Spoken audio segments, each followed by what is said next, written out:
Nimefurahishwa sana. Unajua kitu kile nimependa sana hapa ni kuimba. Amen. Nimefurahishwa na kuimba, yani mko sawa sawa. Bwana Yesu asifiwe. Amen. I'm very happy kwa sababu ya waimbaji. Hii kitu mnakipandisha vizuri mpaka roho inasikia mzuri. Amen. Bwana Yesu asifiwe. Amen. Sasa Mungu atawabariki sana. Hakuna yule anamwimbianga Bwana hivyo na Mungu amwache. Atakuwa pamoja nanyi. Amen. Kitabu cha Efeso sura ya 4 mstari wa 17.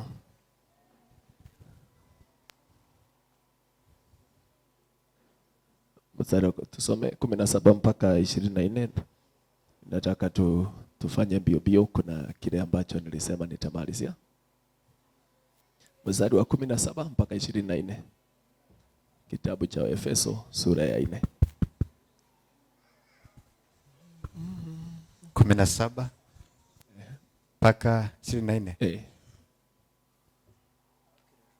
Basi nasema neno hili tena nashuhudia katika Bwana. Yes. Tangu sasa msienende kama mataifa waenendavyo katika ubatili wa nia zao, ambao akili zao zimetiwa giza, nao wamefarikishwa na uzima wa Mungu kwa sababu ya ujinga uliomo ndani yao, kwa sababu ya ugumu wa mioyo yao, ambao wakisha kufa ganzi wanajitia katika mambo ya ufisadi, wapate kufanyiza kila namna ya uchafu kwa kutamani. Yes. Bali ninyi sivyo mlivyojifunza Kristo. Ikiwa mlimsikia mkamfundishwa katika yeye, kama kweli ilivyo katika Yesu. Yes. Mvue kwa habari ya mwenendo wa kwanza utawa zamani, utu wa zamani, na unaoharibika kwa kuzifuata tamaa zenye kudanganya, na mfanywe wapya katika roho ya nia zenu, mkavae utu mpya ulioumbwa na namna ya Mungu katika haki na utakatifu wake. Amen. Amen. Okay, utafungua kitabu cha Yakobo mahali tulikuwa niwe nikisoma. So I tell you this and insist on it in the Lord, that you must no longer live as the Gentiles do, in the futility of their thinking. They are darkened in their understanding and separated from the life of God because of the ignorance that is in them due to the hardening of their hearts. Having lost their sensitivity, they have given themselves over to sensuality, so as to indulge in every kind of impurity, and they are full of greed. That, however, is not the way of life you learned when you heard about Christ and you are taught in him, in accordance with the truth that is in Jesus. You were taught with regard to your former way of life, to put off your own self, which is being corrupted by the deceitful desires, to be made new in the attitude of your minds, and to put on the new self, created to be like God in true righteousness and holiness. Kitabu cha Yakobo 1:18. Kwa kupenda kwake mwenyewe alituzaa sisi kwa neno la kweli, tuwe kama limbuko la viumbe vyake. Amen. Amen. He chose to give us birth through the word of truth, that we might be a kind of first fruit of all he created. Amen. Bwana Yesu asifiwe. So tuna watu wengi ambaye hatukuwa nao kutoka Friday wakati nilianza, na sitawarundia kwa sababu mlichelewa, lakini nataka kujaribu tukapche kitu kimoja. Nilisema ya kwamba ukisha okoka kwa kukiri Yesu, hatua ya pili ni kubadilishiwa sura, ili upewe sura inayofanana na Mungu. Bwana Yesu asifiwe. Nasema hatua ya kwanza katika wokovu ni kukiri Yesu, ukiri jina lake. Ukisha maliza kukiri jina lake, ukaribishwe. Hatua ya pili ambaye ndio hatua sio rahisi ni kuweza kubadilisha sura yako ili uvalishwe sura ya uungu.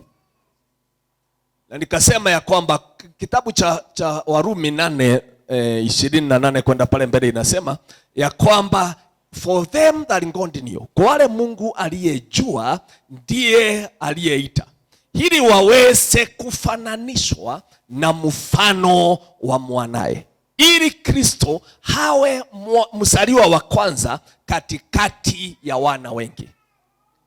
So kusudi la Mungu lilikuwa ya kwamba kila mtu atakaye amini Yesu aweze kuivaa sura ya Yesu huyo.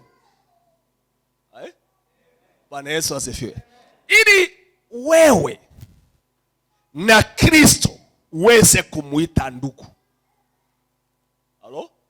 Kwa maana yeye ni ndugu yetu aliye mkubwa. So ili uweze kumuita ndugu yako, lazima uwe na sura aliye naye. Bwana Yesu asifiwe. Kwa maana uwezi ita mtu ndugu na amuja hata mkipimwa damu yenu si sawa sawa, DNA yako na hiyo mwingine asiingiane, atakuwa ndugu vipi? Bwana Yesu asifiwe. Nawe ili uweze kuitwa mwana wa Mungu, lazima DNA yako na ya Kristo sifanane. Bwana Yesu asifiwe. Na nilisema ya kwamba hatufanyiki wa Mungu kwa sababu tuko kanisani. Hatufanyiki wa Mungu, si kanisa linatufanya wa Mungu. Bwana Yesu asifiwe. Ati kwa sababu mimi niko kanisani, kwa hivyo sasa mimi ni wa Mungu. Haufanyiki wa Mungu kwa sababu uko kanisani.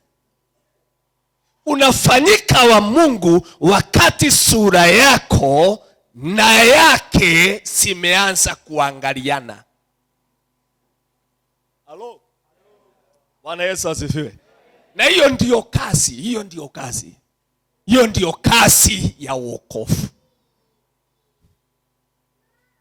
Bwana Yesu asifiwe. So shinda katika maisha ama shinda katika wokovu si kukiri. Ukishakiri unakaribishwa katika ufalme huu. Lakini ujapo katika ufalme huu unastahili kujua uko pale kwa neema. Uko pale kwa neema. Ni neema imekuweka pale. Si kwa sababu unastahili katika ufalme huo. Halo? Kile kimeweka wewe katika ufalme ni neema.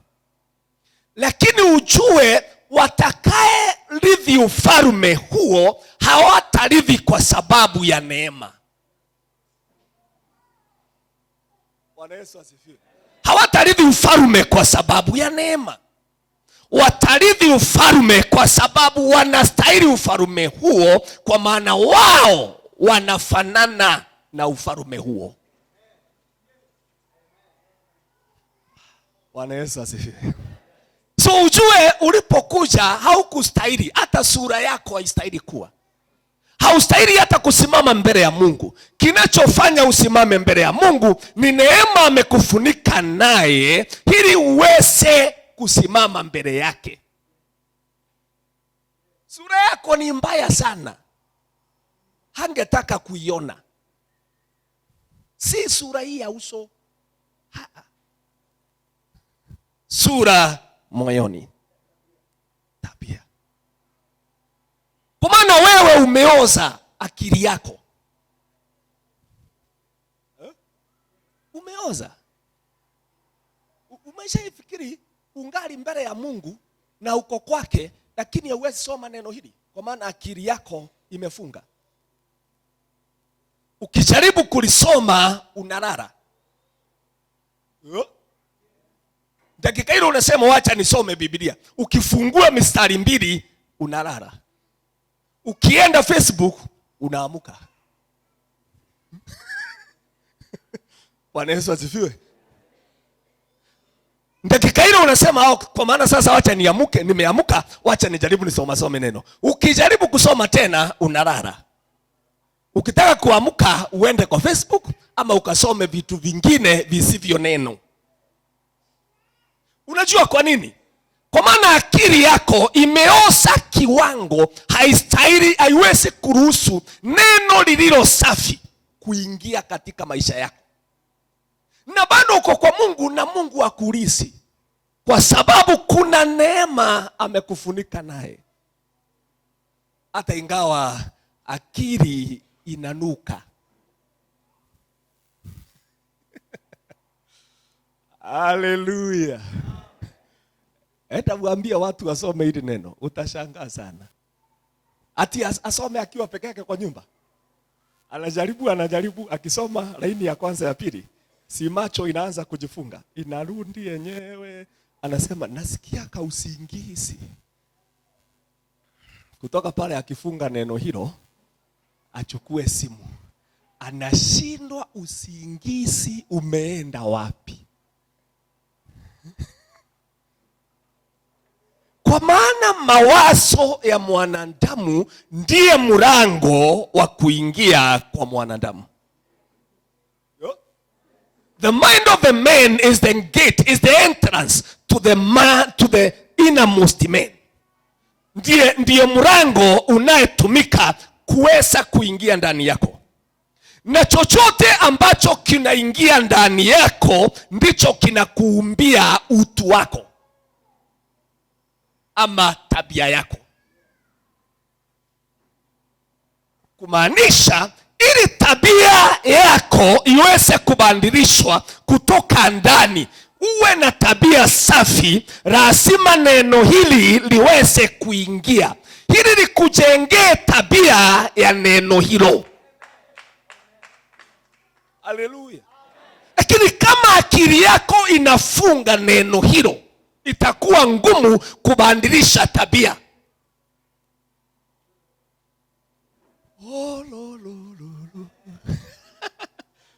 Anaweza asifiwe. Mwangalie mwenzako, mwambia usituone ni suti tuko nayo. Akili ina matambara. Mwangalie mwambie akili iko na matambara. Matambara unaelewa? Manguo zile zimeishaisha. Kwani mnaita nini?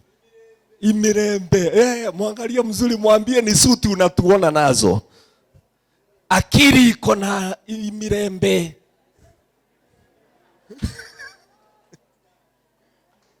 So mtu akitokea unafikiria ni mtu. Mpaka Mungu akufungue akili yake uone kile anatafakari, unaweza toroka. Kwa maana kile anatafakari na kile amevaa hasiingiani. Bwana Yesu asifiwe. Bwana Yesu atukuzwe. Angalia mwenzako, mwambie ni suti tu unaona. Ukifunguliwa akili unaweza toroka. Hapa kukifunguka unaweza kimbia mbio.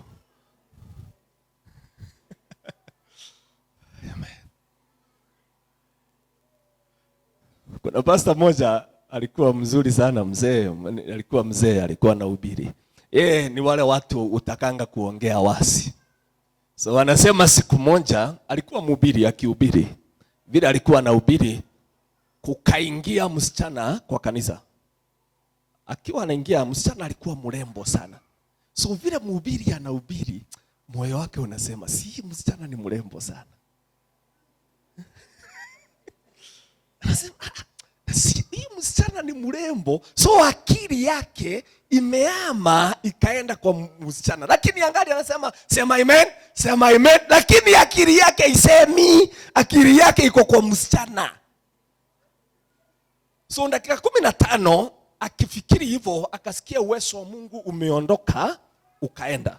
Alikuwa mtu mzuri sana. akaona kwa maana uwezo wa Mungu umeondoka, wacha nimalize.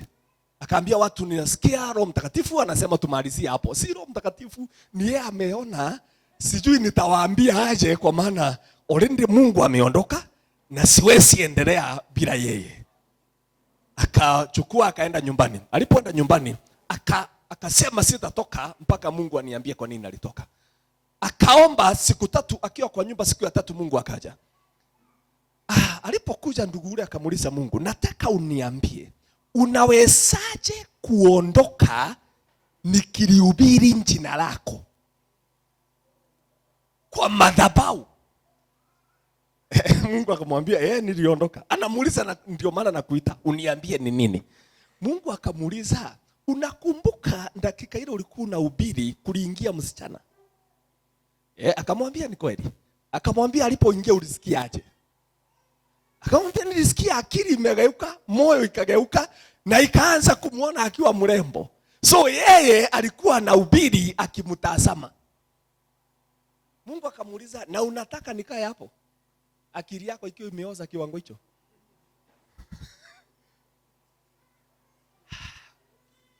Akamwambia Mungu, ninatubu, ninaomba msamaha. Naomba msamaha.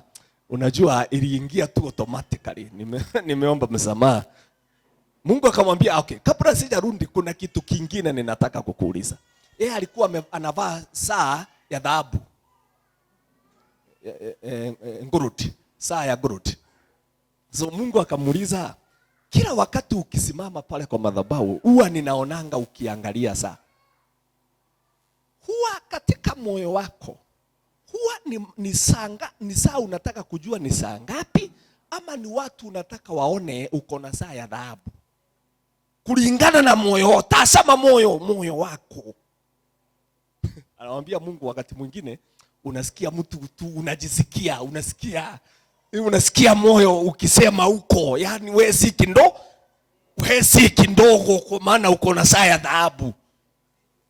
Wewe ni mzito. Mungu akamwambia sasa, kabla sijarudi nitarudi na condition hii. Utachukua saa hiyo upeane. Na uende upe kanisani mtu aliye chini sana. Mtu ule unadharau. Kutoka pale uende ununue saa ya mpira. Hizi za mpira. Ukinunua hizi za plastic. Ukienda ununue ako kasaka plastic ukavae. Ako ndiko katakako na kuambia masaa. Sasa mhubiri alikuwa anasema alipokavaa acha wahi angalia saa. Kwa maana anaogopa hata afanye hivi watu waone ako na kasaka mpira.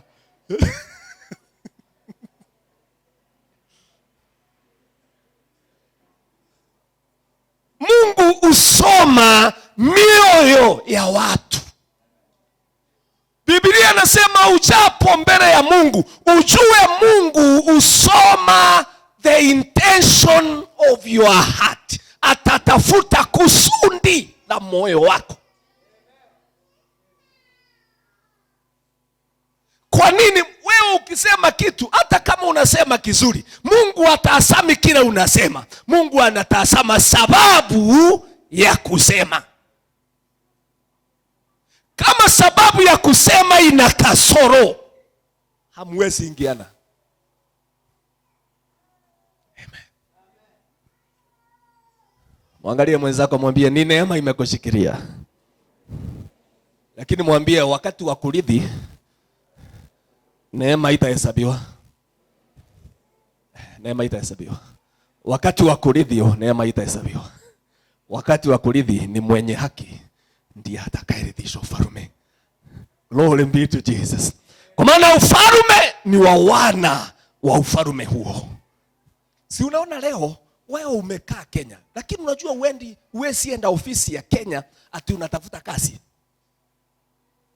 Si ni kweli? Ati ofisi ya serikali. Hata kama umesoma mpaka wapi, huwezi enda ofisi kwa maana wewe si Mkenya. Wewe si citizen wa Kenya. Hata kama wewe ndi umepita kuliko wote, Uwezi hesabiwa kwa maana wewe si citizen. Lakini serikali ya Kenya imekuweka hapa, inakupea security yako, inakuwekelea, lakini kuna haki hauna. Kuna haki hauna. Kwa maana watasema ni sawa, security uko na haki, tutakupea. Hata nyumba ukitaka utapata. Hata kabiashara kadogo kadogo ukitaka utaweka. Lakini kuna haki hauna. Kuna mahali hawatakuruhusu. Kwa maana wewe si citizen wa nchi hiyo. Naye ufalme wa Mungu utapewa citizen wa ufalme huo. Na kila citizen ako na identity card. Ana kitambulisho. Na kitambulisho cha mbinguni ni haki. Bwana Yesu asifiwe. Kitambulisho cha mbinguni ni haki. Kama wewe unatenda haki, Mungu atakuhesabu kama mwenyeji wa ufalme wa mbinguni. Na hakuna kitu kingine kama hasara kubwa kama kuishi kanisani miaka yote lakini hauna sehemu katika ufalme wa Mungu. Hakuna kitu kingine kina hasara kubwa. Kuwa miaka yako yote ati ulianza kuimba kisirimba ukiwa mtoto kama kakijana kengine kalikuwa hapa. Alafu wewe ni mzee bado uko kwa kisirimba, alafu waambiwe hauna ufalme wa Mungu. Hautaenda hasara kubwa sana, kwa maana kama unaimba kisirimba hakuna haja ya kwenda gym. Si ni kweli? Kama unaimba kisirimba si mwili wako utakuwa fit. Kuna haja ya kwenda gym? Sasa inaweza kuwa ndi advantage pekee utakuwa nayo ya kuwa mifupa yako ilikuwa strong na haukugonjeka magonjwa mingi kwa maana mafuta yako ilipungua. Kwa sababu kwa hivyo wale wanaenda gym asubuhi, wewe utaamka asubuhi kwenda gym. Unaenda kazi tu, unajua ukikuja hapa Sunday unakigonga kisirimba, mafuta inasunguka.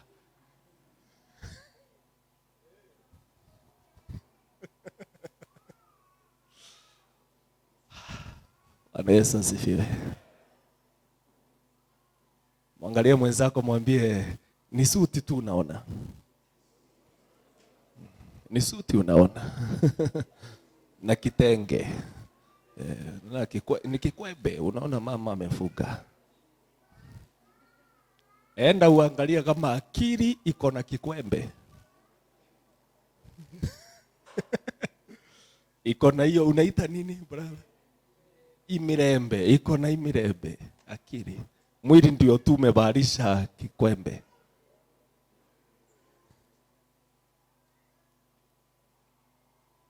Sikiza nikwambie jambo hili.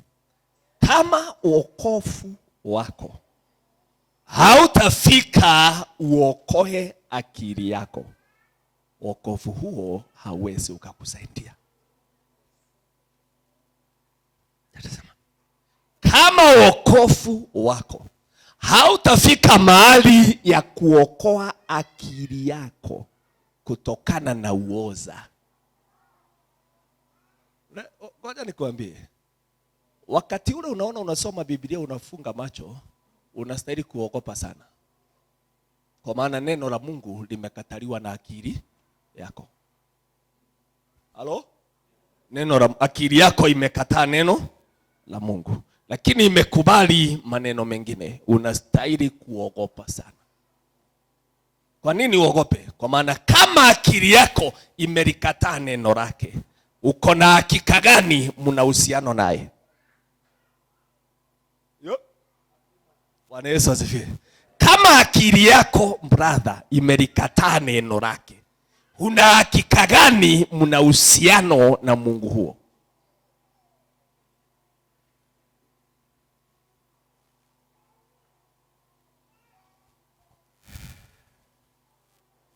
Ni mwenye haki ni baba yetu yeye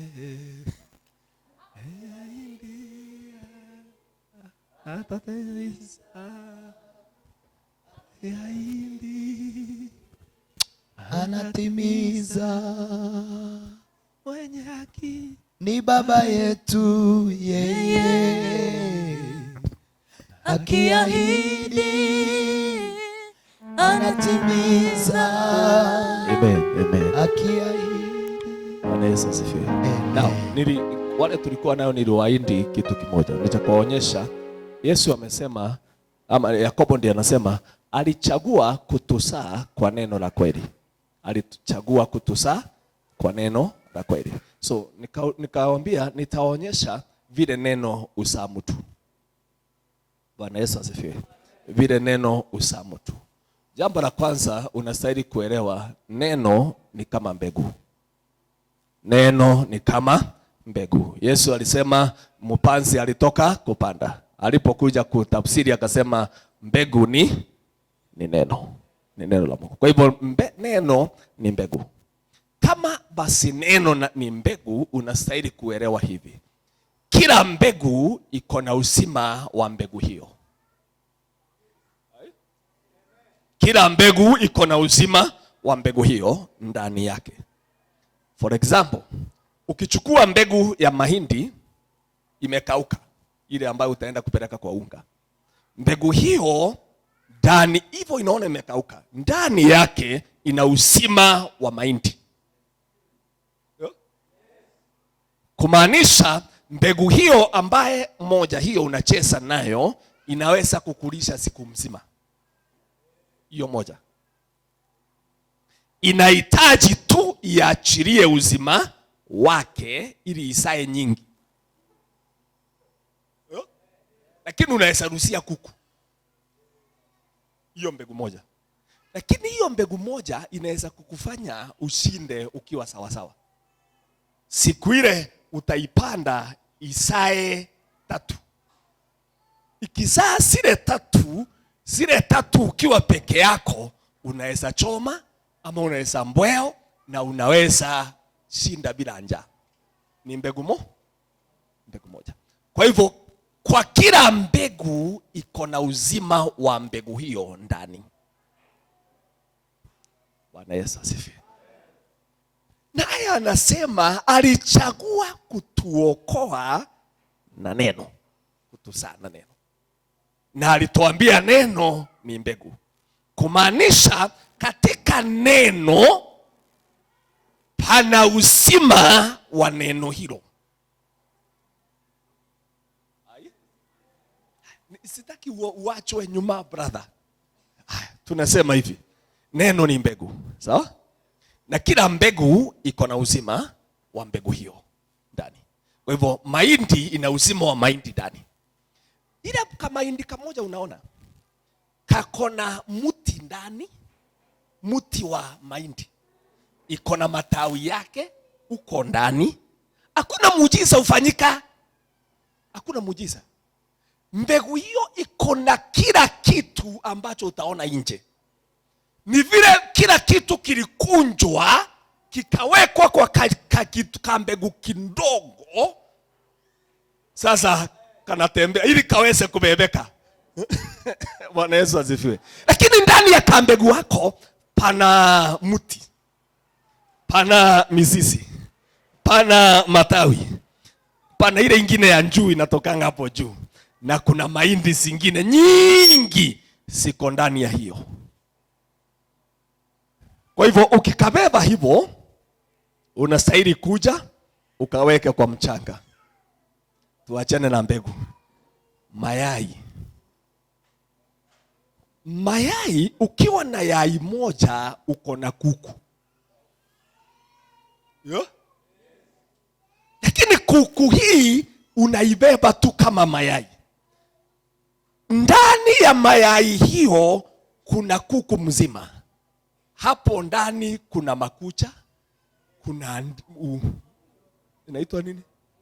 Mdomo, iko na manyoya, iko hapo ndani. Lakini ukipasua hautaiona. Inahitaji process fulani ili kitu hicho kisaliwe. Bwana Yesu asifiwe. Inahitaji, kama unahitaji kuku, unahitaji uchukue mayai hiyo, upe kuku ingine, kuku ilalie. Vile inalalia mayai hiyo siku ya kwanza, siku ya pili, siku ya 4, ikifika siku ya 10 kumeanza kutokea sura ya mnyama mwingine ndani. Kuna kitu kuku hii inafanyia. Kuna kitu inafanya. Ni yeye imekuja ikaongeza kuku hapo ndani. Kazi yake ni kulalia. Ikilalia kile kitatendeka haijui. Haleluya. Hata ikiulizwa ni nini inatendeka haiwezi jua. Kile tu inajua, inasikia kanjoto mzuri na inawekelea hapo, inalala, inasikia kulala, lakini kunaanza kuumbika vitu ndani. Ikifika siku 21 kunatoka kiumbe kingine kinafanana na kile kililalia. Haleluya.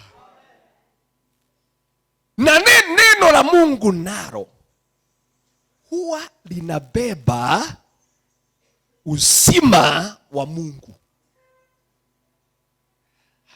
Kumbuka Biblia inasema hapo mwanzo palikuwa na neno. Sawa? Neno lilikuwa na Mungu. Neno lilikuwa Mungu. Neno likafanyika mtu. Neno hilo likaishi katikati yetu. Hapo mwanzo palikuwa na neno. Neno hili lilikuwa na Mungu. Na neno hili lilikuwa Mungu. Lakini neno hili likafanyika mtu. Likaja likaishi katikati yetu. Kumaanisha katika neno moja hapa pana Mungu. Pana Mungu. Hivyo yeye alikuja, alienda akajikunja. Alipojikunja akajiweka kwa neno. Bwana Yesu asifiwe. Sikia tena. Si mimi ninasema ni neno. Inasema mwanzo palikuwa na neno. Neno hilo lilikuwa na Mungu. Na neno hilo lilikuwa ni Mungu. Bila yeye. Lakini swali ni hili. Neno lilikuwa Mungu aje? Neno hilo lilikuwa Mungu aje? Ati Mungu akaenda akajikunja. Vile alienda akakunja mbegu, alikunja mahindi, mti wake, matawi yake, mizizi yake, kila kitu akaweka ndani ya kakitu kambegu kandogo. Na yeye alienda akajikunja akajiweka kwa kitu kinaitwa neno. Kumaanisha ukitaka kumuona ufungue neno. Bwana Yesu asifiwe. Ukitaka kukutana naye anasema fungua neno. Ukiweza kulifungua hivi unakutana na uso wake. Sasa shinda tulio naye ni kuweza kulifungua. Kumbuka kuna watu wanauliza kwa nini Yesu alipoketi na mitume mwishowe akiondoka aliwaambia ndugu zangu nimeenda na nikienda nitarudi nijionyeshe kwenu. Kwa nini hakujionyesha wakati yako na wao? Halo? Jambo la pili, kujionyesha ni nini na yeye ako na wao? Na wamuoni? Kwani wamuoni? Mbona amewaambia atajionyesha? Bwana Yesu asifiwe. Na aliwaambia sitajionyesha sasa mpaka niende. Nikienda nitajionyesha. Wakamuuliza, kwa nini basi ujionyeshe kwetu kama unataka kujionyesha na usijionyeshe kwa ulimwengu?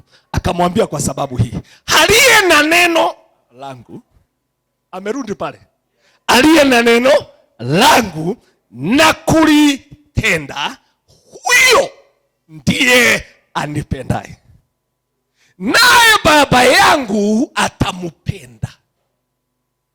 Mimi na Baba yangu tutakuja tujidhihirishe kwake.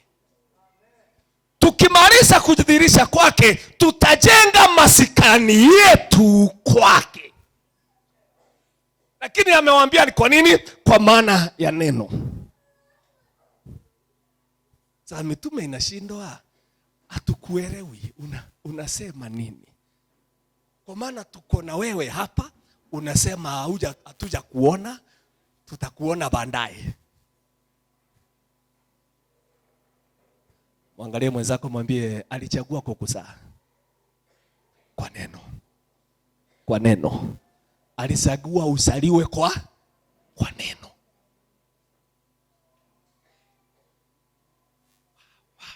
Wow. God is a mysterious God. Yani Mungu ni wa ajabu ajabu. Maajabu ajabu. Yani ukijaribu kumtafakari yeye utashangaa.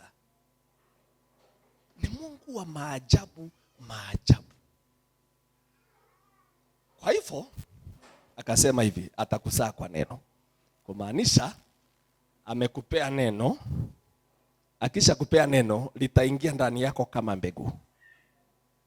Neno hilo likiingia kama mbegu, neno hilo linastahili kupasua likiwa ndani, ili liweze kuzaa nafsi yako, liumbie sura inayofanana na neno hilo. Haleluya. Bwana Yesu. Kumbuka, sura ya Mungu ni neno linabeba. Sura ya Mungu hakuna anayejua. Sura ya Mungu ubebwa na neno lake. Kwa hivyo atakaye kuiona sura yake, neno lake ndio linastahili kukubadilishia sura hiyo. Ndio linastahili kukuzaa. Endelea hapo kwa Yakobo chini.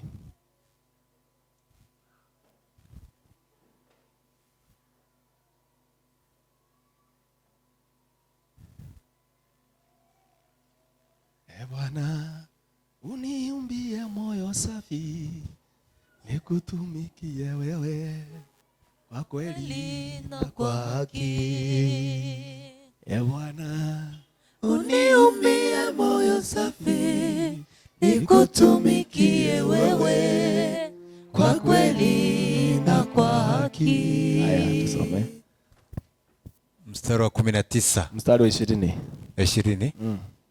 Kwa maana hasira ya mwanadamu haitendi haki ya Mungu. Soma 21. Kwa hiyo wekeeni mbali uchafu wote na ubaya uzidio na kupokea kwa upole neno lile lililopandwa ndani, liwezalo kuziokoa roho zenu. Asante. Anasema hivi, si hapo neno hilo haistahili kuwa roho, inastahili kuwa nafsi. Nafsi zenu. Nafsi ni the soul. Anasema hivi, sasa wakati ulipookoka, wakati uliokoka, kuna vitu viwili ulifanyiwa. Ulipewa mbegu ya neno la Mungu, alafu ukapewa sehemu ya roho wa Mungu. Ulipewa vitu ngapi? 2. Moja ni sehemu ya roho wa Mungu. Cha pili ni mbegu ya Mungu. Mbegu ya neno la Mungu. Mbegu hiyo iliyopandwa ndani yako ndiye ilistahili kuokoa nafsi yako kutoka mautini. Uelewe hivi, mwanadamu halipotenda dhambi, roho yake ndiye ilikufa, nafsi yake ikaoza. I'll say it again. Mwanadamu alipotenda dhambi, roho yake ilikufa, nafsi yake ikaoza. Nafsi ndiyo mawazo, ndiyo mapenzi na ndiyo hisia. Mind, will and emotions. Vitu hizo ndizo zinaitwa nafsi ama the soul. Nafsi ilipooza, mwanadamu akakatwa kwa uzima wa Mungu. Bwana Yesu asifiwe. Mwanadamu akaishi pasipo uzima wa Mungu ndani yake. Wakati Yesu alikuja ili mwanadamu aweze kufufuliwa tena. Pigia Bwana Yesu makofi. Amen. Kwa hivyo mwanadamu huyu akikiri kitakachotendeka, roho yake itafufuka. Lakini roho yake inafufuka wakati nafsi imeoza. Hello? Leo ninakufunza theology. Hello? Nafsi yako imeoza, roho imefufuka. So kutakuwa na shinda kwa sababu hauwezi tenda penzi la Mungu, kwa maana mtu atendi kutoka kwa roho. Mtu utenda kutoka kwa mawazo. Na mawazo haya yameoza.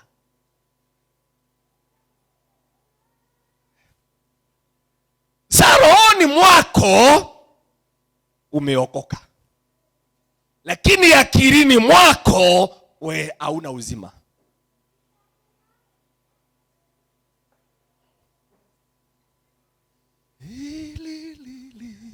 Jambo la pili, roho uokolewa kwa kukiri.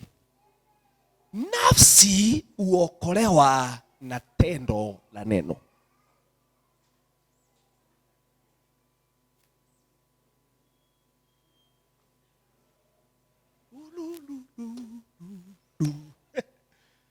Haleluya. Nitawaambia aje sasa? Nitasema nini? Nirundie tena. Roho yako, your spirit. Si ndio roho, brother? Spirit. Mnaita imo? Spirit. Umuka. Haya. Na nafsi? Ugingo. Sasa muka ufufuliwa wakati unasema Yesu, mimi ni mwenye dhambi na ninataka kugeuka. Ukisha sema hivyo, roho yako uondolewa kwa mauti, inafufuka. Lakini nafsi nayo haisikii sauti ya kukiri. Kwa maana nafsi ni wale wa computer programs, imekuwa programmed. Aya? Iko mtoto ya hii pastor ako na miezi wiki 3. Mtoto yule wa pastor hana shinda yoyote, kwa maana akisaliwa anasaliwa bila mawazo. Anasaliwa mawazo yake ikiwa blank, haina kitu chochote. Hili kwa maana mwanadamu uumbwa na Mungu, alafu anaumbwa na mwanadamu. Haya, wacha nikuonyeshe, nikwambie. Mwanadamu uumbwa na Mungu, lakini operation zake huwa operationalized na mwanadamu.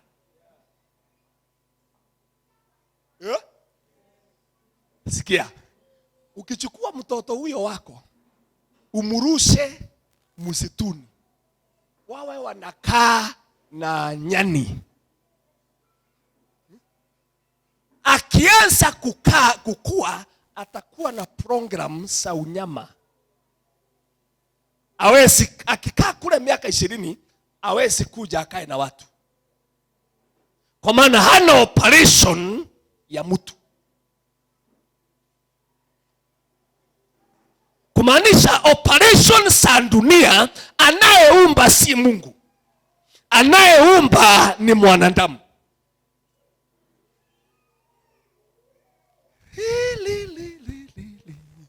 Niliwaambia ndio maana watoto wenu watakuwa na shinda. Watakuwa na shinda hii. Hataelewa yeye ni Mnyamulenge ama ni Mkikuyu.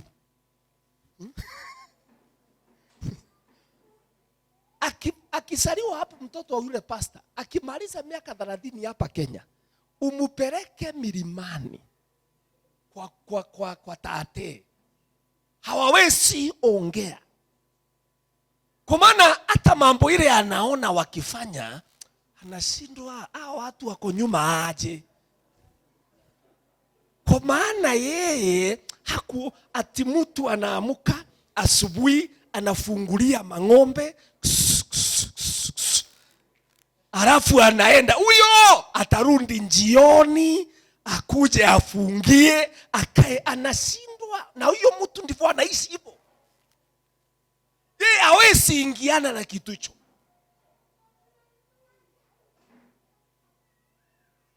Sasa nafsi ndiye imebeba operation za mwanadamu za dunia.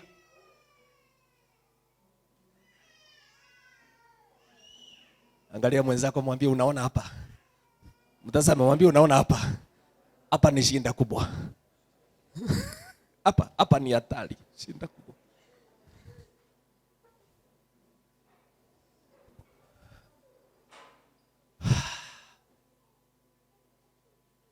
Now, sikiza. Operation za akili ujengwa na neno. Sinajengwa na nini? Na neno. Ndio maana mtoto yule mama yake atakaa akisema ya mama, mama, ya dadi. Ni nini anaweka? Ni program, anaanza kwa program katika akili. Kwa hivyo mtoto huyu ataamuka akianza kusema dadi, mama, dadi, mama. Ni setting inafanywa. Kwa maana setting ya akili inastahili kusetiwa na neno. Now, neno hilo linastahili kukupeleka kwa kila stage. Kuna wakati atatoka pale, atoke kwa stage hiyo ya kuambiwa mami, baba. Kutoka pale aambiwe maneno mengine. Na wengine hata si kuambiwa ataambiwa. Hiyo ingine ni kuketi akiketi asikie Wanyamulenge wawili wakiongea. Wanasema na mimi ninachukia mubembe. Nikimuona mahali pabaya. Sijui kama mimi mtu anaitwa Mulega. Tukionana na yeye. Au ni kabila za huko Dakika hiyo mtoto, si mtoto unaambia, lakini neno lake linaanza kuprogram. Na programu iliyoingia katika akili ni Mulega ni mtu mubaya. Kwa hivyo atakomaa akichukia mtu ambaye hajawahi ona. Bwana Yesu asifiwe. Hajawahi muona, lakini moyo wake uko na chuki na mtu huyo na hajui. Yeye sasa ni mtu mzima. Hajui kwa nini nina chuki na mtu anaitwa Mulega. Ni programu iliwekwa ndani yake na wazazi wake, kwa maana ujengwa kwa neno.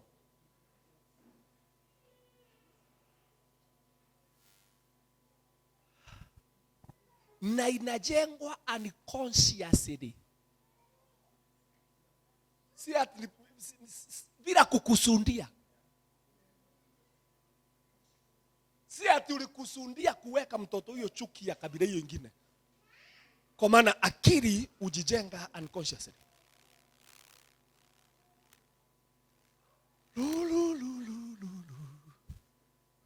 Sasa ukisha okoka, nafsi yako ndi itaokolewa na neno na kukiri. Lakini akili yako kumbuka ina programu zingine. Na programu hizo asiondolewi na Yesu. Programu hizo zinastahili kubadilishwa na neno tofauti na lile la kwanza. Kwa maana lile la kwanza linabeba mauti. Unahitaji la pili libebaye uzima. Bwana Yesu asifiwe. Na kama kuna kitu kigumu ni kugeuza programu ikisajiweka. Kuitoa ni kazi.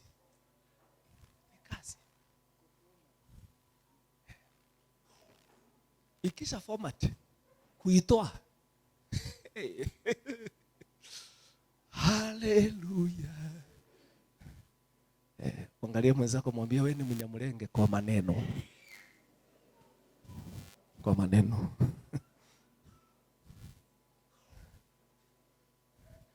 Ngoja nikuambie, unaona uko Kenya?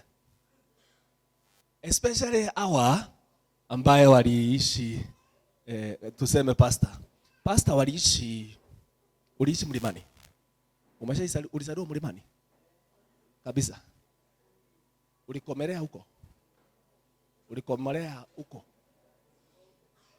Sasa shinda watu wanayo. Ukishaingia hapa Nairobi ufungue kanisa, utakuwa na shinda moja. Utakuwa shinda na watu kwa sababu kule milimani tulikuja kanisani saa isile tunataka kwa maana hatuna kazi. Hai?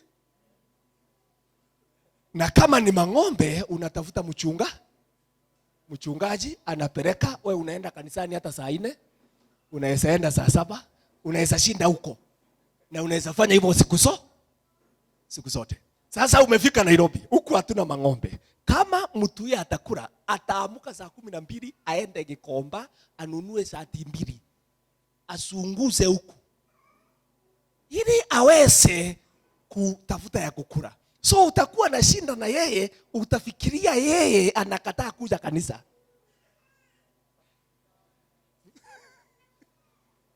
Kwa maana kulingana na programu ile ya kwanza, kanisani tulikuwa tunaenda asubuhi na tunashinda huko, kwa maana kule kunaeleweka, hatuna kazi nyingine, kwa hivyo tunazidi kukaa hivyo. So ukiingia hapa, utakaa ukiambia watu tukuje saa 10, unaona wamekuja 6. Unakasirika. Na niwe kinachokukasirisha si wao, hawajafanya makosa. Ni program iko akilini mwako, tunastahili kuwa tunakaa kwa Mungu masaa yote.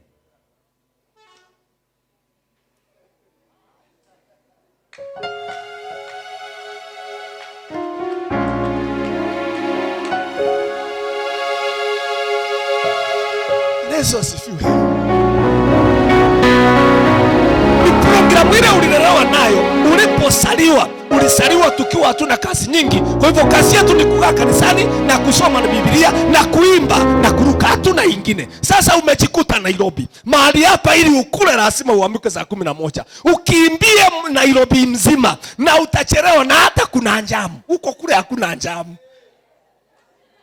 Sasa nikifika kanisa saa 12 unakasirika na mimi. Hautaki, unaniambia nyinyi mnakosea Mungu. Nyinyi ni kisasi ambaye hakitaki kusikia Mungu. Si ati hatutaki kusikia Mungu. Ni mahali tulipojikuta hatuwezi kuwa kanisani masaa yote.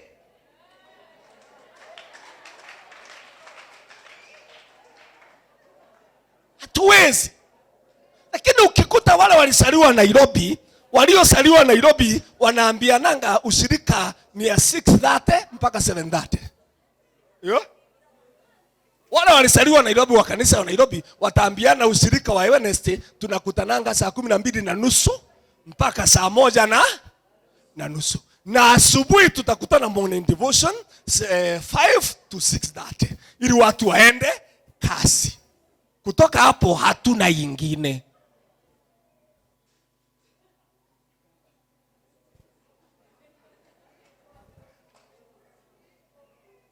Program.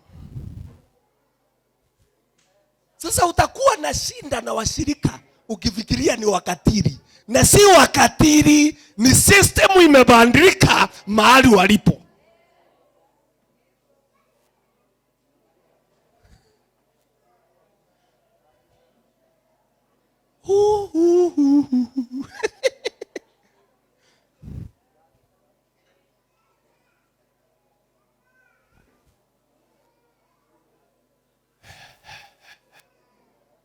Programu ikishajiandika kwa akili,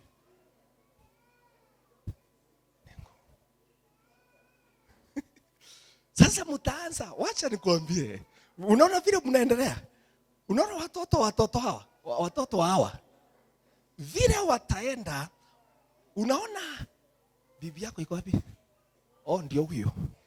Unaona bibi yake amevaa nguo mpaka ikaficha mguu na ikaficha kiatu. Msichana yake akifika enji yake atakuwa na ugumu ya kuivaa ikishika kule chini, kwa maana mahali analelewa hao wengine sao sinafikanga hapa na wanaimba kanisa, na wakiimba roho wa Mungu anakuja.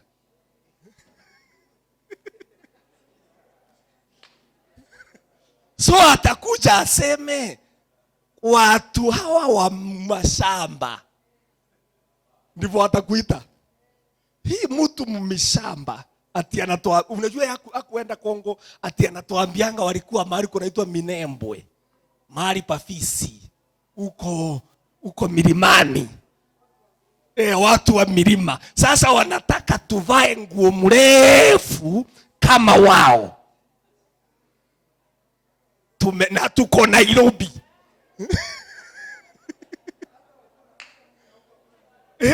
Asima sasa wewe. Kwa maana akili ya mtu ubadilishwa na neno na hali, environment inayomzunguka. Mazingira. Lo lo lo lo lo.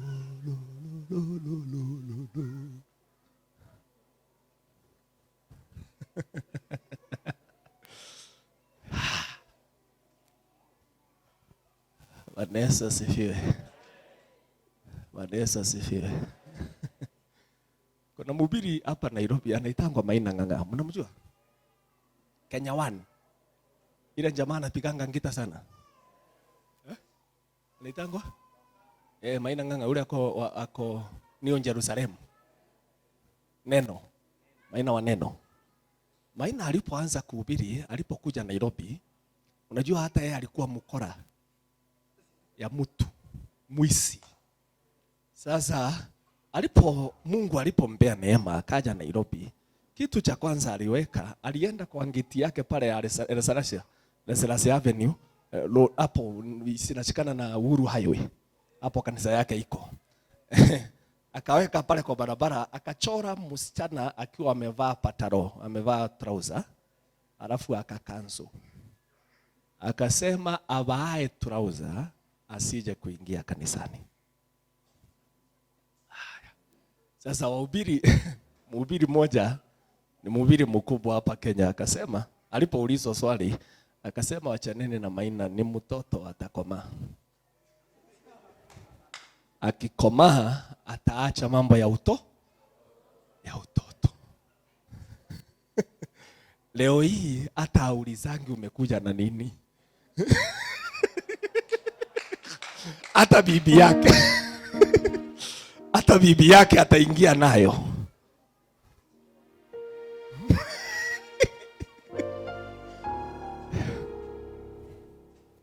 Anaambiwa Maina ajui ameenda Nairobi, atajua baadaye ako Nairobi, hayuko Kisakani, huko milimani, atajua ako Nairobi.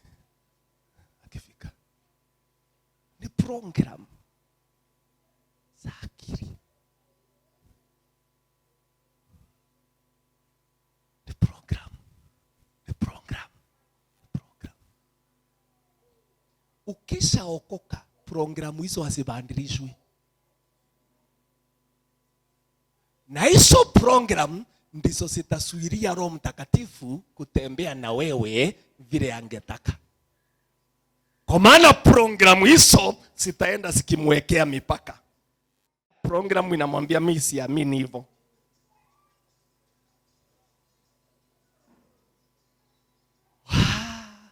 Masaa yangu zilikwisha. Na sijasema kile nilikuwa nataka kusema. Angalia mwenzako muulize ni nini iko hapa?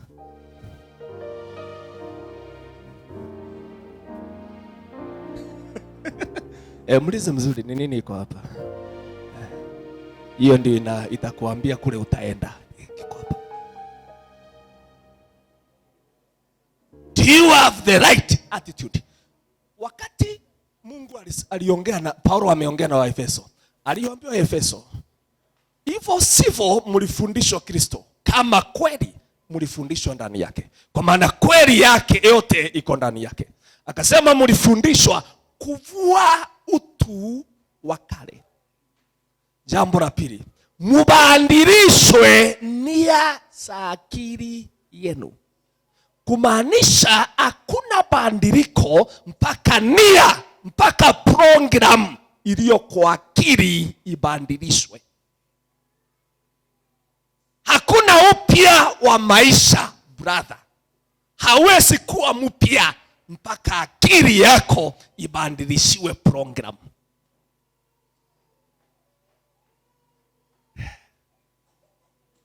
Uanze kuona mambo in a different manner.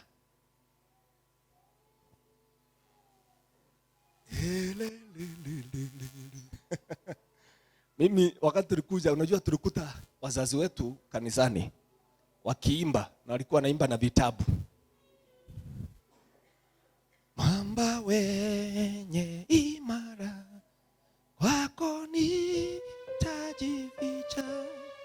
maji hayo na damu yaliyotoka humu unisafisha dhambi, unifanya mshindi. Sasa walikuwa na kandramu, walikuwa kanagongwa, mamba wenye imara. Wakati kimbondi siliingia, tukanunua, walileta shinda, wanasema wanapigiwa kelele.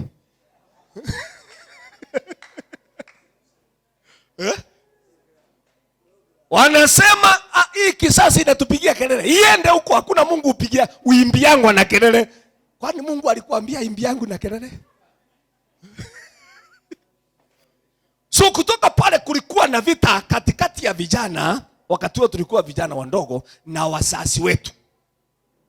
Wanasema na hiyo kakitu mnatumia hapo, msiinue sauti, teremsheni. Sasa na hii kiteremuka hatusikie mzuri. Sisi tunataka kuruka, tusunguke. Unasema wasichana wanakosa andafu, atikuja kusunguka hapo mbele ya wazee. Anasema ni aje wasichana wakubwa wanakuja kusunguka mbele ya wazee?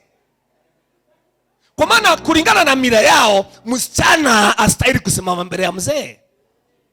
So kile anatetea si Yesu, kile anatetea ni mila ambayo ilimjenga.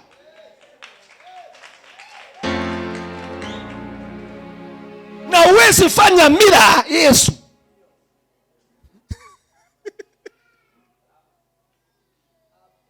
Wanauliza sasa, wasichana hao wanakuja kuimbisa matiti hizo hapo mbele ya wazee. Ati vile wanaruka matiti inaruka. Ati wamekosa adabu mbele ya wazee.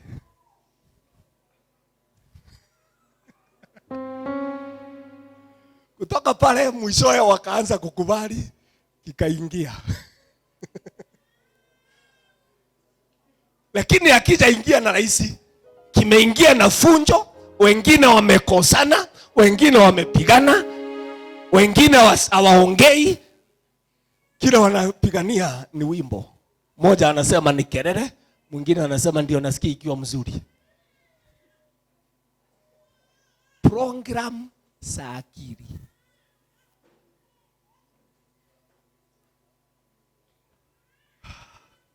Uliza huyo yako karibu, ni nini iko hapa?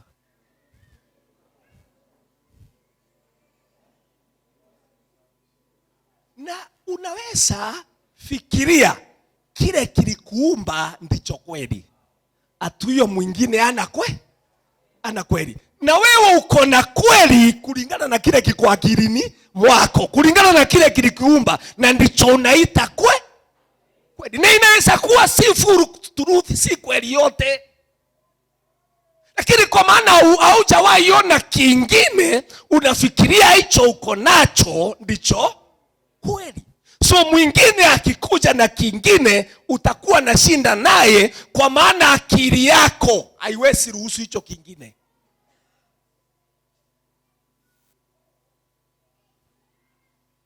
Wakati anaitwa Rick ni mmoja wa prophet wa Amerika wa zamani. Hata sasa hizi nafikiri yako akona miaka 100 na kitu. Na Rick ni mmoja wa manabii wa Kiamerika waliyekuwa. Rick ni yule mzee aliombesha wakati ya Obama alikuwa anaapishwa wakati wa kwanza. Kuna mzee aliomba mahali hapo uwezo wa Mungu ukashuka. Ndio Rick wakati alikuwa mzee. Siku moja yeye unajua ni wainjilile ya zamani. So siku moja akaenda university. Akakuta vijana wanaimba, wakiimba, wanaruka, kutoka pale wanaanza kuombania, vile wanaombania mtu wanaanguka. Rick hajaona injili ya kuanguka. Akaja akawaambia muache, hiyo ni shetani. Muachane na mashetani, hiyo ni mashetani. Rick alipofika nyumbani, Mungu akamuuliza ulipoenda university ulifanya nini? Alimwambia Mungu, nilikuta watoto ambao wamekosa ndavu sana. Mungu akamuuliza, nani alikuambia wamekosa ndavu? Akamwambia Mungu, unajua hatujawahi ona hiyo. Mungu akamuuliza, kwa maana hujaiona ni kumaanisha haiko? Akamuuliza nifanye nini? Akamwambia urundi huko. Ukirundi waambie watoto wale wafanye kile walikuwa wanafanya. Kwa maana wewe wanakujua ni mhubiri mkubwa, kutoka sasa watafanya kwa maana ulikataza. Na akamwambia ninajua wanafanya na ni mimi nimeruhusu. Kwa hivyo wewe urundi uambie kile walikuwa umekuta wakifanya, uambie waendelee kufanya. Na kile si ati ni Mungu, kile kimemuumba ni vile aliumbwa na ndini ya zamani. Kwa hivyo akili yake hairuhusu kitu kingine kigeni kisio cha kile aliona.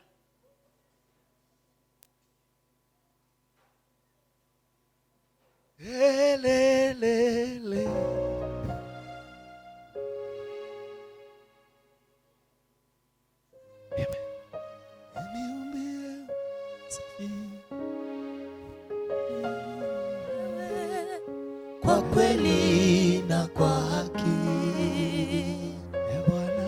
e Bwana, niumbie moyo safi, nikutumikie wewe. Kwa kweli na kwa haki, e Bwana, uniumbie moyo safi, nikutumikie wewe. Kwa kweli na kwa haki, e Bwana, uniumbie moyo safi, nikutumikie wewe.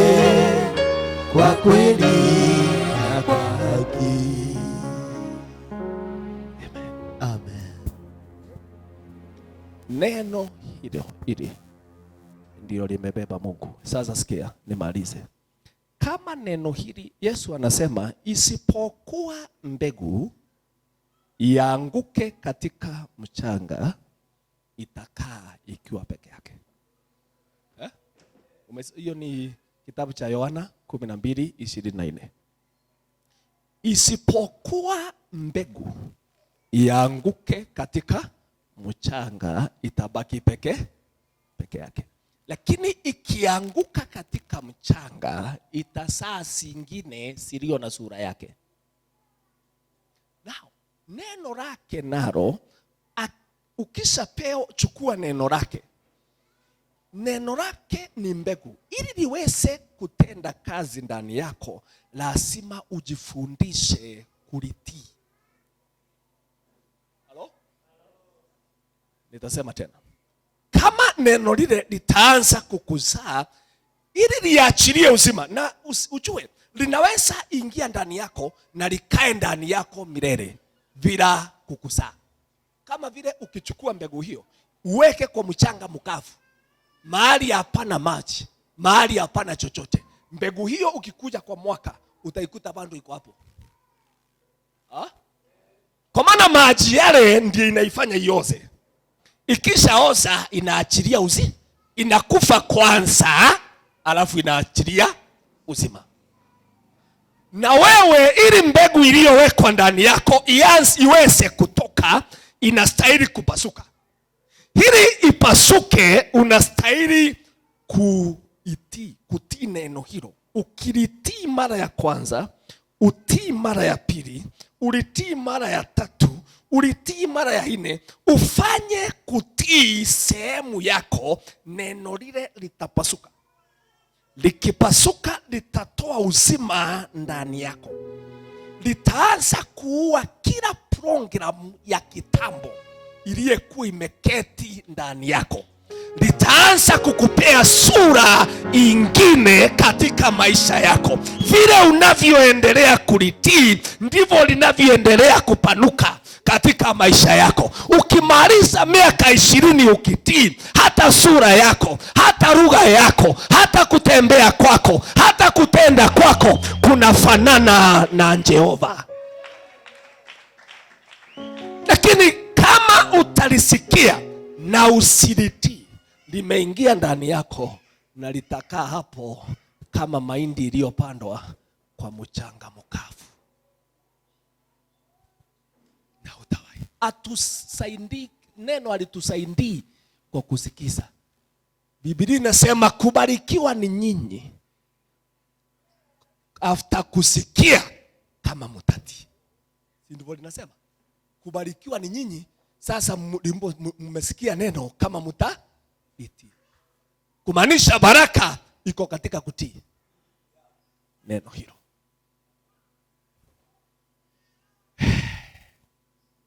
Brother, ili ukisikia sehemu moja ya 10 ni ya Mungu, hata kama ni kukufa unakufa, moyo wako unakuambia sehemu moja ni ya Mungu. Na kitu hicho ukijenge moyoni, hata kama ni kaburini unapelekwa, hauna njia ingine, ni njia ya neno hilo. Mwishowe litaenda likipanua. Neno lile likuambia upendane. Ukisikia unachukia ndugu huyu, unaambia moyo kumbuka vile neno linasema. Na ili nikuonyeshe moyo sitaenda njia hiyo, unaenda unakuta ndugu huyu unamnunulia shati, unamwambia ndugu nimesema nikubariki. Ni vile unasikia chuki ndani yako, unataka chuki hiyo ikufe, kwa maana haistahili kuwa kwako. Lakini sisi unasema kwani nitafanya aje? Nimesikia simpendi, kama simpendi ni kwani nitandu? Hivyo ndivyo niliumbwa. Lakini si Mungu alikuumba, ni program za mama yako ndizo zilikuweka chuki. Yes, ndizo ziliweka chuki yako.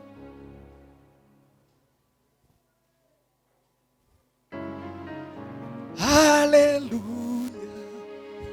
Ee Bwana, uniumbie moyo safi, nikutumikie wewe kwa kweli na kwa haki.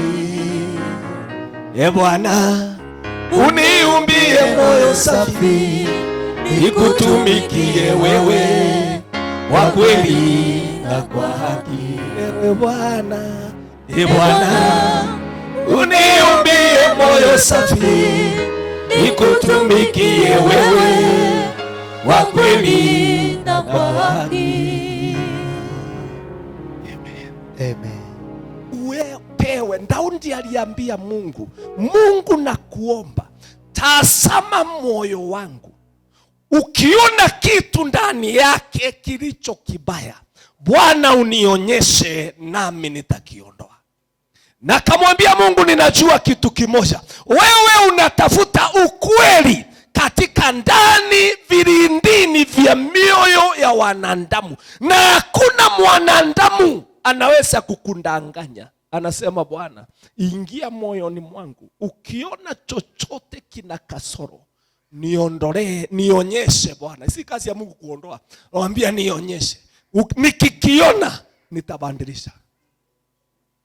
Ili usije ukaondoa roho wako juu yangu. Lakini sisi ni yule kusema sasa kama niliumbwa hivyo kwani nitandu? Mimi nilijikuta hivyo. Nilijikuta sipendanangi, nilijikutanga hivyo tu ni tandu. Mungu atanisikubali nikiwa vile nilivyo. Furthermore, yeye aliniumba hivyo, sio yeye alikuumba hivyo. Yeye alikuumba ukiwa sawa sawa. Environment ikakuumbia operation za uovu. Mungu wa rehema awabariki. Mubarikiwa mkiingia na mkitoka. Mungu aponye mioyo yenu. Mruhusiwe muwe watu wa Mungu kwa hakika. Katika jina la Yesu Kristo. Usikose chochote unachokitafuta. Mkono wa Jehova unayeshinda kuelewa kwa mwanadamu huwe na juu yenu leo na milele. Katika jina la Yesu. Mungu ape kutawala katika nchi ya ugenini. Na katika nchi ya ugenini mlipojikuta ndani hamtalala njaa. Mungu atawapea kutawala katika eneo hili. Na ape watoto wenu kutangulia wale mliyekuta katika eneo hili. Mungu awabariki sana. Katika jina la Yesu Kristo. Mlitoroka nchi yenu mkaingia katika nchi hii, na neno la Mungu liwalinde, kwa maana hamkuacha neno la Mungu hata mlipofika katika nchi ya kigeni. Mlimubeba kutoka mlipotoka mkaja naye nchi ya kigeni, na mujengea kanisa katika nchi ya kigeni. Naye Mungu atawapea mahali pa kukaa katika eneo hilo. Na nawaambia ndugu zangu, Mungu atawapea ploti hii. Atawapea ploti hii. Hii atawapea Mungu wa milele. Atawapea hii. Katika ili mumujengee masikani na mumujengee mahali pa kukaa milele. Katika jina la Yesu. Ili watoto wenu wapate mahali pa kuabudu Jehova. Hii shamba ni la Mungu na Mungu atapea nyinyi. Ni nyinyi alikuwa anangoja na ni nyinyi alikuwa amewekea. Ndio maana iko imejengwa kutoka kitambo. Na ndio maana iko hivyo na wesi kutoka kitambo. Alikuwa anajua mtakuja na akaitenga kwa ajili yenu. Na Mungu huyo atawapea mahali hapa. Atawapea mahali hapa. Haleluya! Hata miaka 30 ijayo nitasimama hapa kuambia watoto wenu ya kwamba Jehova ni Mungu. Bwana Yesu asifiwe. Hapa tutawaeleza Jehova ni Mungu, na eneo hili likiwa lenu katika jina la Yesu. Hakuna kile hawezi Jehova. Hawabariki. Haleluya. Kuna kitu cha ajabu huwa ninaangalianga na Mungu. Apostle Maina nganga huyo wa Neno. Maina hajasoma. Maina alisoma mpaka class 3. Class 3. Alisoma mpaka class 3. Maina akiwa mwizi. Unaona hapo protio iko. Hiyo yake Anaseresia, injection ya Anaseresia na Uru Highway. Mahali pale ndio wesi wa mashamba utafuta. Lakini shamba hilo akina Muiro waliishi Nairobi. Akina Margaret Wanjiro waliishi Nairobi. Wakina Teresia waliishi Nairobi. Wakati huo Maina ni mwizi. Lakini ploti hiyo haikuguzwa. Ilikuwa hapo miaka yote. Muiro aliishi kutafuta mahali atanunua na alikuwa na pesa na hakupata. Amekuja kununua embassy, ile anaita embassy whatever hapo karibu na Tirum. Margaret alikuja kununua kule chini kwake. Teresia alikosa akaenda Karen. Lakini Mungu aliweka shamba hilo akingojea kijana mwizi aliyonjera ambaye hajawahi soma, hajui masomo, lakini siku moja atageuka. Na akigeuka ndiye atahangaisha mapepo yote ya nchi hii. na amewekea siku ile alitoka Mombasa. Alipoanza Mombasa, alianza kanisa Mombasa, akaanza akapanda. Sauti ya Mungu ikamwambia, Maina, nataka uende Nairobi. Maina alifanya jambo la ajabu. Kanisa yake ilikuwa na washirika 4,000 Mombasa, 4,000. Akaita pasta aliyekuwa mdogo, akamumwagia mafuta, akamwambia, nimekuachia kanisa hiyo yote na sitaki chochote. Na alikuwa amenunua maambasi, alikuwa amenunua maroli ya kanisa, na akaacha kila kitu. Alirundi Nairobi na miguu yake na bibi yake. Akafika Nairobi akasema, Bwana, bibi alikataa, akaachwa.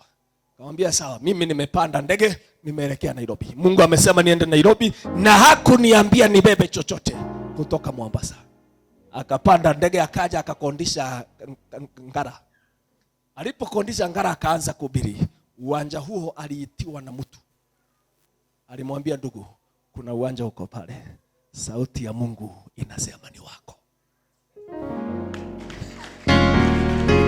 Leo kanisa hiyo yake ya Nairobi iko na washirika zaidi ya 10,000. Anashirika zaidi ya 10,000. Mungu ni Mungu. Ni nani anajua kwa nini shamba hili halijajengwa mpaka sasa? Ni nani anajua? Je, inaweza kuwa Mungu alikuwa anajua kutatoka wa Kongo, kutoka nchi ya Kongo, wakitoroka vita kutoka kwao, lakini Mungu atawapea mahali, watamujengea mahali pake pa kuabudiwa, atawapea. Yeye ni Jehova, aombangi mtu yote ruhusa. Akitaka kupeana, hakuna yule anamuuliza unataka nipeane, atapeana. Amen. Mungu atawapea eneo hili, atawapea. Na unajua mimi ni Mkenya, ndio nimekuambia hivyo, kwa maana nina mamlaka ya nchi. Sasa ni mimi ni Mkenya, ndio mmesema mpewe. Sasa huyo mwingine anasema mpapewe nani? Si mimi ni mmoja wa mzaliwa wa nchi. Sasa mzaliwa wa nchi akikaa sehemu moja ataulizwa na nani? Sasa ndio nasema mgawie hapa, mjenge hapa, mjenge Mungu masikani, na msiache kumwabudu milele. Wewe ati mnaitishwa milioni 9, naye ni milioni 600. Hiyo si shida, si pesa zinakuanga na Mungu. Halafu akikupea shamba atashindwa kukupa pesa? Anaweza tuma mtu kutoka ng'ambo aje alipe zote. Yeye ni Mungu. Amani ya Bwana iwe nanyi. Mubarikiwe mpaka mshangae. Si tuonane tena next week, but niko area naenda release. Hii iko hapa ya Santon. Ndio Santon, Kasarani. Tukipita wiki ikiwa ingine 27 hapo kwa Bishop Simon hapo release. Eneo hilo ndio tutakuwa wakati huo. Si Mungu wa neema awe nanyi. Ninawapenda kwa moyo wangu wote. Ninawapenda kwa moyo wangu wote, na Mungu anawapenda zaidi. Nimewabariki muingiapo na mtokapo. Nimewafunikia na hema la Mungu juu ya maisha yenu. Nimewafunikia na nuru isiyo na giza mahali popote, katika jina la Yesu Kristo. Nimewaondolea magonjwa yenu na ya watoto wenu. Nyinyi mtaitwa wabarikiwa kila mahali muendapo. Neema na rehema ya Mungu itakuwa njia yenu siku zote za maisha yenu. Hamtakosa chochote. Mungu atawapea kila kitu, na watoto wenu watasoma, na watasoma shule zilizo mzuri, katika jina la Yesu Kristo. Amani ya Bwana. Shalom. Shalom. Bwana nikutumikie wewe kwa haki na kwa haki. Bwana uniumbie moyo safi, nikutumikie wewe kwa kweli na kwa haki. Bwana E Bwana, uniumbie moyo safi, nikutumikie